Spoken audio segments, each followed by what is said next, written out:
Hello বন্ধুরা, আমি আজকে এসেছি মারগ্রামের এটা হচ্ছে ফকির বাগান। তো ফকির বাগানে এলাম। পুকুর আছে আর চারিদিকে অতিথি থাকার জন্য, পুরুষ মহিলা থাকার জন্য। আর এই যে এটা হচ্ছে মাদার শরীফ নাকি?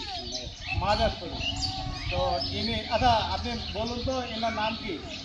ফকির ফকির বাগান তো? ফকির বাগান। তো এনার এই ফকিরের নাম কি? শাহগিরি বললাম। আচ্ছা, এই দাদার কাছে আমি শাহগিরি বললাম ওনার মানে যিনি ফকির সাহেব, ওনার একটা পূর্ব ইতিহাস জানলাম বহুদিন আগে, প্রাচীনকালের কথা। উনি নাকি এখানে গরু বাছুর চড়াতো এবং হাতে একটা চিমটে থাকতো। তো ফকির দরবারে থাকতেন উনি। তো থাকতে থাকতে একদিন হঠাৎ শূন্যের মধ্যে মিলিয়ে যায়, মানে বিদেহী আত্মা হয়ে যায় তার আত্মাটা। তো তারপরে কি হয়, গ্রামের লোক আর কেউ কোনোদিন তাকে আর দেখতে পায়নি এখানে।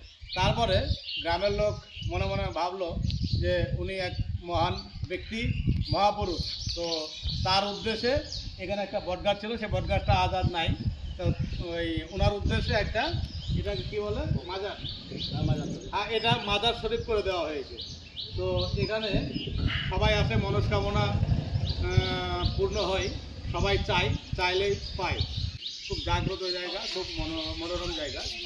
তো কেউ বলবে আমি হিন্দু হয়ে এখানে কেন এসেছি?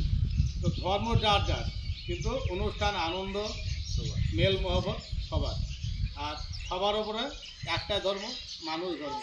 আর তার মধ্যে যারা ধর্ম নিয়ে হানাহানি করে, টানাটানি করে, তারা মানুষ সমাজের নয়।